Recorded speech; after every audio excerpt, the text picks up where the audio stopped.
Yo, what's going on, guys? Naruto Chapter 642 review. Now, as we know, or as you could probably predict, Obito is not going down without a fight. We all knew that at the end of last chapter, the combination attack that hit Obito was not going to bring him down, let's be honest. And they're going to have to bust their asses and bust their asses again and bust their asses again to bring this dude down. Because as you saw, there was another attack that landed at the end of this chapter that was supposed to have done some kind of effect on Obito. And I would bet my left nut that next week there's going to be some kind of effect or something that Obito does to make that attack not hit. But I'm gonna act like I don't know that. I'm gonna act like Obito is actually gonna sustain critical damage from this attack. Alright, let's go through this chapter. This chapter was pretty much Obito. We're racking up his achievements, basically. We're trying to create like a data book, so to speak, on what Obito can and cannot do. Right now, he's using the power that's referred to as Onmyodan, which basically makes him immune to all ninjutsu. Yes, immune to ninjutsu. If you hit him with regular ninjutsu, it has no effect. And on the other side of the coin, I don't know if that's bad translation or what, but I'm gonna just go with what it says. He's immune to ninjutsu.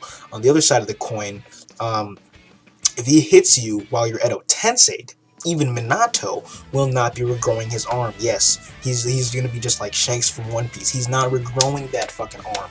That arm is gone because Obito's effect, basically, if he hits you when you're in the Edo Tensei form, you will not regrow the limb and you will not regenerate. You're basically a regular human before him because he is God. Basically, Obito is now God. I actually liked this chapter how Kishimoto mixed in comedy with the fighting scenes, even though this is a very important fight. Pretty much the fate of the whole goddamn world rests on this fight, but Kishimoto mixes in that comedy. Granted, it's funny comedy, and it's from Tobirama, so you can't really complain. Even though it is kind of out of place, it is good comedy, and it was funny. I'll say that. Tobirama calls Minato and Naruto dumb, and shit like that. It was funny. I'm not gonna bash for that. It was good comedy. After that, we find out that Naruto cannot yet go into Biju mode, but instead, at the end of the chapter, chooses to use Senjutsu. I believe he goes into Sage mode because as Gamakichi was about to leave, he threw his last attack out before his summon timer ran out, and they found out that Ninjutsu doesn't work against Obito, but Senjutsu works against Obito because Gamakichi's attack did not disperse immediately. So what Naruto did is he did a combination attack with Tobirama to land a Rasengan using Senjutsu on Obito. So that was supposed to damage Obito. One more thing in this chapter, of course, Obito did talk a lot of shit, which he needs to do since he's a villain. So at least Obito is doing the usual villain stuff, talking shit to Minato, trying to make Minato feel like shit. And it was actually a pretty good scene where Naruto jumps in and he's like, you know what, don't badmouth my dad. Here you go, a Rasengan in the back of your motherfucking head. So that was good. And there was a huge emphasis on Minato having regrets.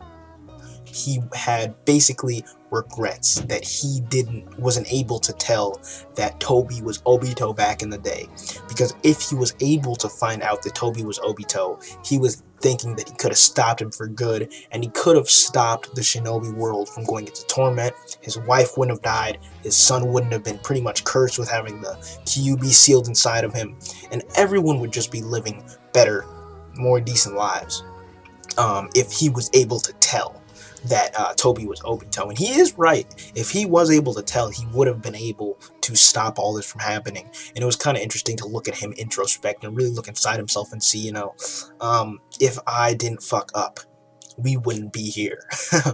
But it was really cool to see Obito talking down to him, and then Naruto finally come in with the final strike. So really, I didn't see anything really bad about this chapter, honestly. If anything, it would be the comedy, but it was funny, so fuck it. It's comedy. The point of comedy is to make people laugh. It made me laugh. So tell me what you guys thought of the chapter down below. Liked it, not liked it. As always, like, comment, subscribe. Zal and Palantir. I am out. Hope you guys enjoyed the review.